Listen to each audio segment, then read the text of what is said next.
जाना जाता था। आज भी पुरानी पीढ़ियों से चली आ रही परंपराओं को वहाँ के लोग मानते थे। इन्हीं परंपराओं में से एक परंपरा थी बारात में औरतों का न जाना। सदियों से इस गांव की औरतें बारात में नहीं जाती, केवल पुरुष और बालक ही बारात में जाते थे। 2 दिन बाद गांव के जमींदार रतन सिंह के इकलौते बेटे अनिल की बारात पालमपुर गांव जानी थी। इसी वजह से गांव के सभी पुरुष बारात में जाने की तैयारी कर रहे थे। हवेली में बहुत चहल पहल थी। अनिल की मौसी की बेटी शीतल जो शहर में पढ़ती थी, वो भी इस शादी का हिस्सा बनने के लिए पहली बार धौलपुर गांव आई थी। मौसी, आप बारात में क्या पहन रहे हो? मैंने तो शहर से अपने लिए ये लहंगा चोली खरीद लिया था। देखना ये कैसा लगेगा बारात में। रजनी, तूने शीतल को बताया नहीं क्या? वो जीजी, मैंने सोचा शीतल आ जाएगी तो उसे अपने आप ही समझा दूंगी, इसलिए फोन पर बताया नहीं था। क्या नहीं बताया था माँ? मौसी क्या कह रही है? वो शीतल। तभी घर के पुरुष आ जाते हैं। अनिल की माँ, मेरे बारात के 2 जोड़ी कपड़े बैग में डाल दियो। क्या पता बारात को लौटने में 2 दिन लग जाए। साधु साहब, सुना है बीच में जंगल पड़ेगा, हमें बारात को बहुत ध्यान से ले जाना होगा, पूरी सावधानी के साथ। हाँ, तो हमें चिंता किस बात की है? हमारे साथ बारात में औरतें तो है नहीं, हम पुरुष ही तो होंगे बारात में, तो किस बात का डर? औरतें साथ होती हैं तो डरने वाली बात होती है। औरतें बारात में तो जा नहीं रही हैं। मौसा जी, बारात में औरतें नहीं जाएंगी तो हम लोग क्या करेंगे?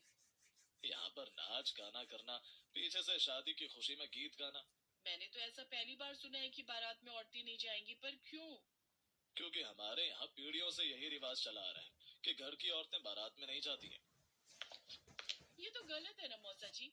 अनिल भैया की शादी हो और हम बारात में ही ना जाए, तो फिर मैं यहाँ आई किस लिए हूँ, जब मुझे अपने भाई की बारात में जाने का मौका ही नहीं मिलेगा।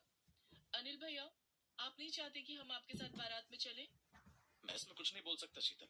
शुरू से ही मैंने भी यही रीति रिवाज देखा। बारात में गांव में किसी भी घर की औरतें नहीं जाती, पुरुष जाते और शादी करके बारात लौट आती है। अब मैं क्या बोलूं, ये तो पुराने रीति रिवाज है, पुरानी परंपराओं को हम भी नहीं तोड़ सकते। तोड़ना भी नहीं है, औरतों को घर में ही रहना चाहिए। शादी समारोह में केवल पुरुष ही जाते हैं।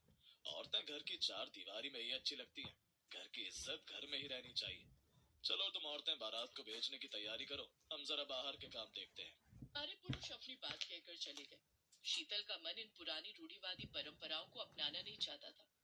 उसने अपनी मौसी के साथ साथ वहां बैठी रिश्तेदारी की सभी औरतों के चेहरे को देखा। ऐसा लग रहा था कि उनके चेहरे पर जबरदस्ती की मुस्कान है जो बिल्कुल नकली है।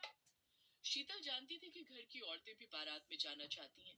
कौन माँ नहीं चाहेगी कि वो अपने बेटे की बारात में जाए और खुशी में खूब नाचे गाए, खूब धूम मचाए। पर धौलपुर गांव की औरतें घर में रह गई। उनकी इच्छाएं मन में ही दबी हुई थी। शीतल ने मन ही मन ठान लिया था कि वो इस पुरानी परंपरा को बदल कर रहेगी। इसलिए बारात में शीतल ने अपनी मौसी को समझाया और हिम्मत दी। मौसी, हमारे पास ये बहुत अच्छा मौका है कि हम इन पुरानी परंपराओं को बदल दें। इसलिए बारात तो अब निकल चुकी है। हम बारात के पीछे पीछे जाएंगे और जब हम लड़की वालों के घर पहुंच जाएंगे तो वहां पर किसी के सामने कोई कुछ नहीं कहेगा। ज्यादा से ज्यादा क्या होगा, थोड़ी बहुत डांट ही पड़ेगी ना। नहीं नहीं शीतल, ये गलत होगा। मुझे तो घबराहट हो रही है, हम नहीं जा रहे, रहने दो। क्या आपका मन नहीं है कि आप अपने इकलौते बेटे की बारात में शामिल हो सकता है अनिल भाई आपको देखकर बहुत खुश हो जाए और मन ही मन क्या पता वो भी यही चाहते हो और बोल ना पाते हो। अगर आज हमने इस परंपरा को तोड़ दिया तो इस गांव में हर औरत को अपने बेटे की बारात में जाने की अनुमति मिल जाएगी। उनके चेहरे भी खुशियों से भर जाएंगे। मान जाओ मौसी जी, मुझे कार चलानी आती है, मैं आप सबको लेकर चलूंगी। देर मत करो, हम सब तैयार हैं, बस कार में बैठना है। जीजी चलो ना, शीतल सही कह रही है। मैं चलूंगी तुम्हारे साथ, परिणाम बाद में जो होगा देखा जाएगा। मैं अपने बेटे की बारात में जरूर पहुंचूंगी। हाँ, मैं जाऊंगी अपने बेटे की बारात में। शीतल ने देखा सब औरतों के चेहरे पर खुशी थी। शीतल ने अपनी माँ, मौसी और बाकी कुछ खास रिश्तेदारी की औरतों को कार में बिठाया। ये देखकर बाकी सारे गांव की औरतों के चेहरे खुशी से भर गए। शीतल बिटिया, आज तुम्हारे कारण हमें पुरानी परंपराओं से मुक्ति मिलेगी। हम सब तुम्हारे साथ हैं। खुशी खुशी जाओ और खुशी खुशी लौटो। और फिर शीतल ने बारात का पीछा किया। रास्ते में घना जंगल पड़ा। शीतल की कार बारात के थोड़ा पीछे चल रही थी। अचानक बारात पर भालू की बारिश होने लगी। कुछ आदिवासियों ने बारात को बंदी बना लिया। हमें बंदी क्यों बनाया है? हमें जाने दो, हमारे बेटे की आज शादी है, हमें छोड़ दो। नहीं, हम तुम्हें नहीं छोड़ेंगे, आज हम तुम सबकी बलि देंगे। ये सब क्या बोल रहे हैं पापा? लगता है आज हम नहीं बच पाएंगे। इन लोगों की नीयत ठीक नहीं है। पता नहीं ये हमारे साथ क्या करने वाले हैं। क्या करेंगे? मानव बलि देंगे।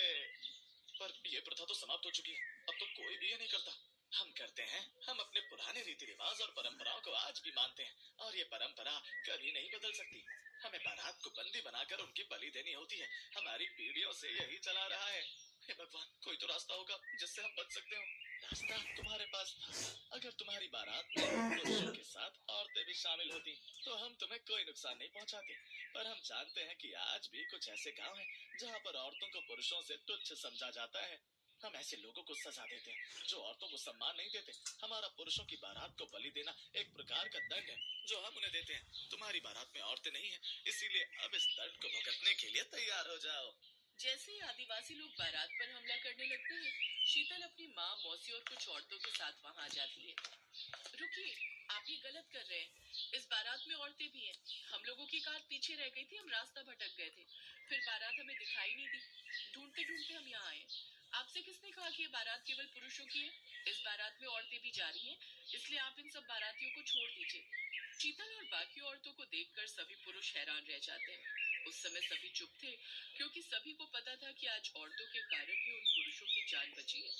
आदिवासी लोग बारात को छोड़ देते हैं। बारात को छोड़ दो, ये समझना कि तुम सबकी जान इन औरतों की वजह से बची है। अगर आज औरतें बारात में न जाती तो हम तुम्हें कभी नहीं छोड़ते। हमें उन पुरुषों से सख्त नफरत है जो औरत का सम्मान नहीं करते, औरत को घर की खुशियों में शामिल नहीं करते। सच तो यह है कि हम बलि देते ही नहीं, बस बारात को अपने पास कुछ दिन रोक लेते हैं ताकि शादी ना हो पाए और बारात के पुरुषों को सबक मिले। तुम सब औरतों का सम्मान करते हो, उन्हें बारात में अपने साथ ले जाते हो। ये देखकर हम आदिवासी बहुत खुश हैं। जाओ खुशी खुशी विवाह करके दुल्हन को विदा करके वापस घर लौटो। उस दिन धौलपुर गांव के पुरुषों को एक सबक मिला और उन्होंने अपने पुराने रीति रिवाज और परंपराओं को बदलने का फैसला लिया। अनिल की बारात में पुरुषों के साथ औरतें भी शामिल थी और ये सब शीतल की कोशिश